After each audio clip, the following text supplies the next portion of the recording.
आज हम सबकी श्रद्धेय और स्नेह मूर्ति लता दीदी का जन्मदिन है।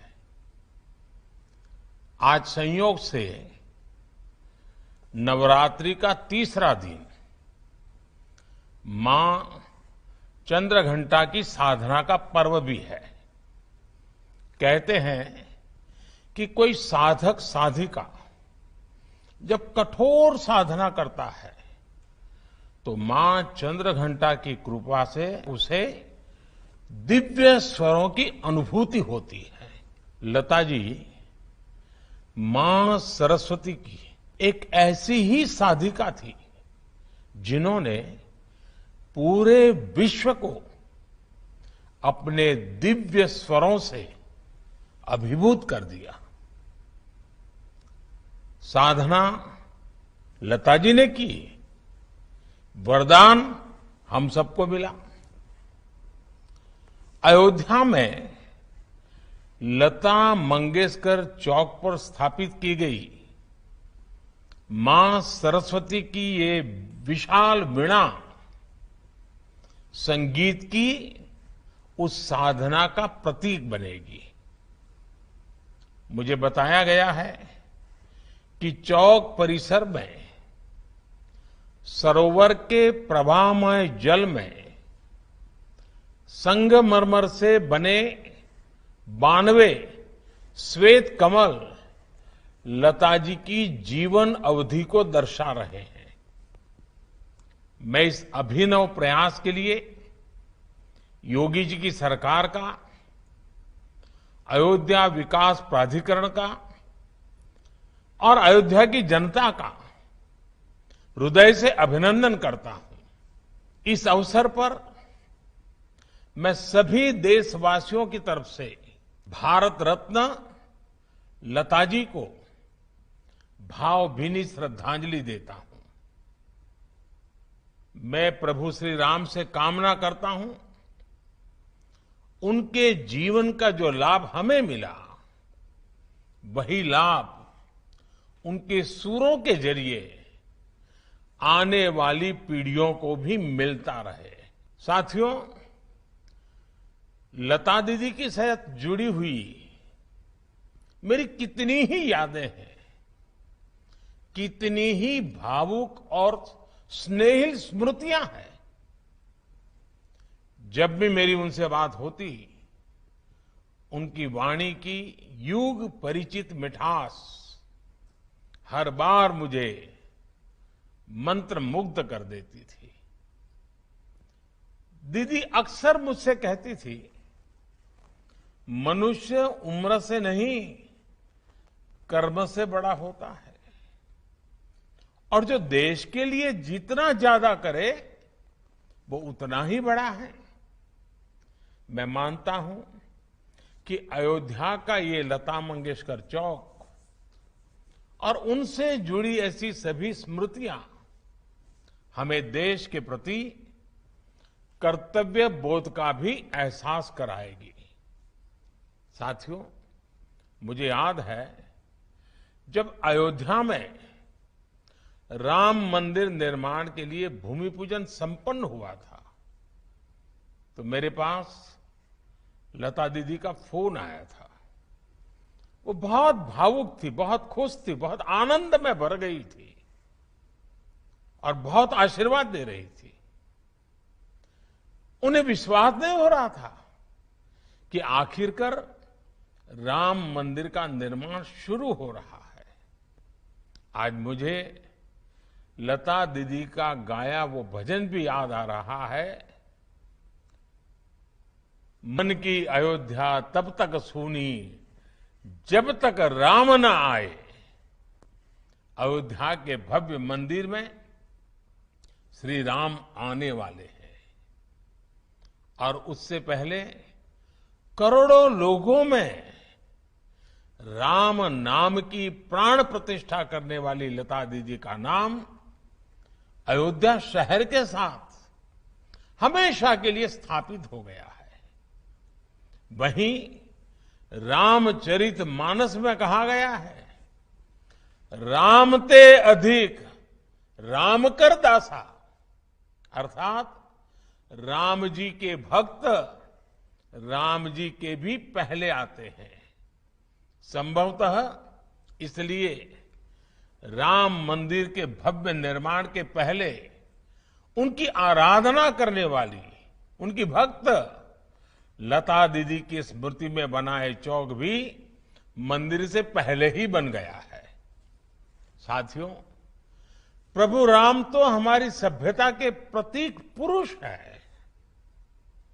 राम हमारी नैतिकता के, हमारे मूल्यों, हमारी मर्यादा, हमारे कर्तव्य के जीवंत आदर्श हैं। अयोध्या से लेकर रामेश्वरम तक राम भारत के कण कण में समाये हुए हैं। भगवान राम के आशीर्वाद से आज जिस तेज गति से भव्य राम मंदिर का निर्माण हो रहा है, उसकी तस्वीरें पूरे देश को रोमांचित कर रही है। ये अपनी विरासत पर गर्व, इसकी पुनः प्रतिष्ठा भी है और विकास का नया अध्याय भी है।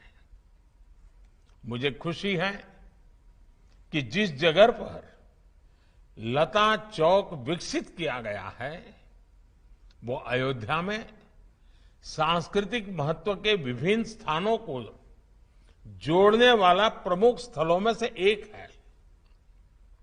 ये चौक राम की पैड़ी के समीप है और सरयू की पावन धारा भी उससे बहुत दूर नहीं है।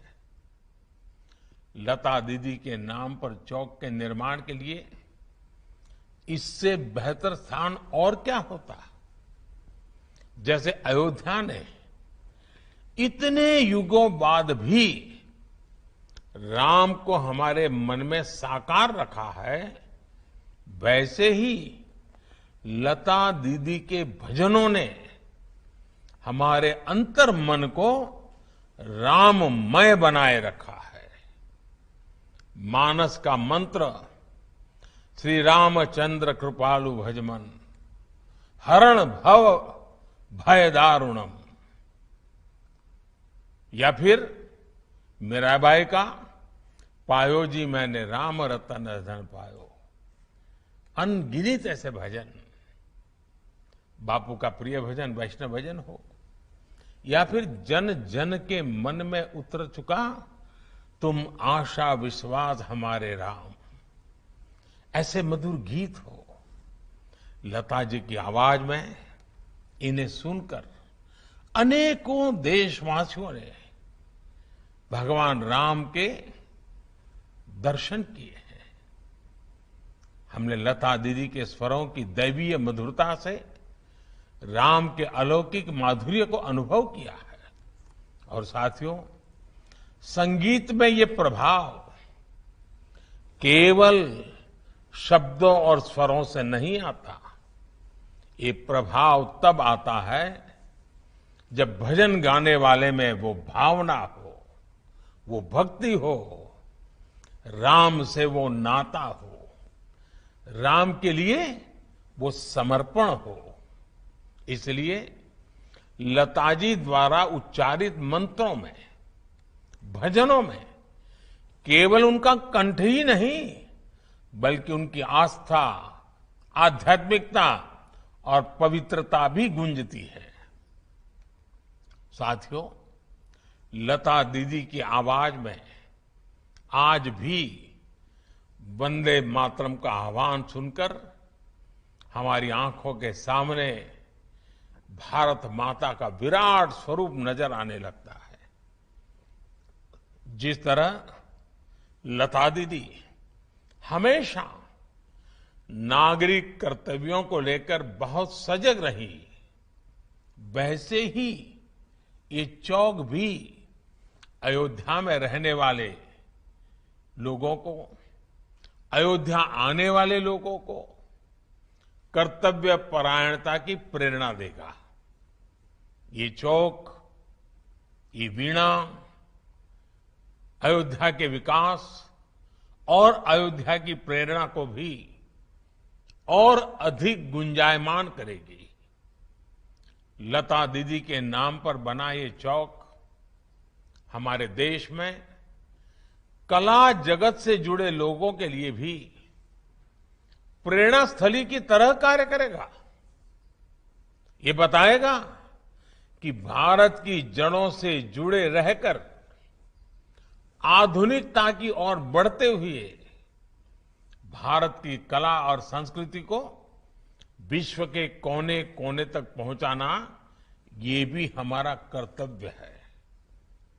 भारत की हजारों वर्ष पुरानी विरासत पर गर्व करते हुए भारत की संस्कृति को नई पीढ़ी तक पहुंचाना ये भी हमारा दायित्व है। इसके लिए लता दीदी जैसा समर्पण और अपनी संस्कृति के प्रति अगाध प्रेम अनिवार्य है। मुझे विश्वास है भारत के कला जगत के हर साधक को इस चौक से बहुत कुछ सीखने को मिलेगा। लता दीदी के स्वर युगों युगों तक देश के कण कण को जोड़े रखेंगे। इसी विश्वास के साथ अयोध्या वासियों से भी मेरी कुछ अपेक्षाएं हैं। बहुत ही निकट भविष्य में राम मंदिर बनना है। देश के कोटि कोटि लोग अयोध्या आने वाले हैं। आप कल्पना कर सकते हैं अयोध्या वासियों ने अयोध्या को कितना भव्य बनाना होगा, कितना सुंदर बनाना होगा, कितना स्वच्छ बनाना होगा। और इसकी तैयारी आज से ही करनी चाहिए। और ये काम अयोध्या के हर नागरिक को करना है, हर अयोध्या वासी को करना है। तभी जाकर के अयोध्या की आन बान शान, जब कोई भी यात्री आएगा तो राम मंदिर की श्रद्धा के साथ साथ अयोध्या की व्यवस्थाओं को, अयोध्या की भव्यता को, अयोध्या की मेहमान नवाजी को अनुभव करके जाएगा। मेरे अयोध्या के भाइयों बहनों, तैयारियां अभी से शुरू कर दीजिए।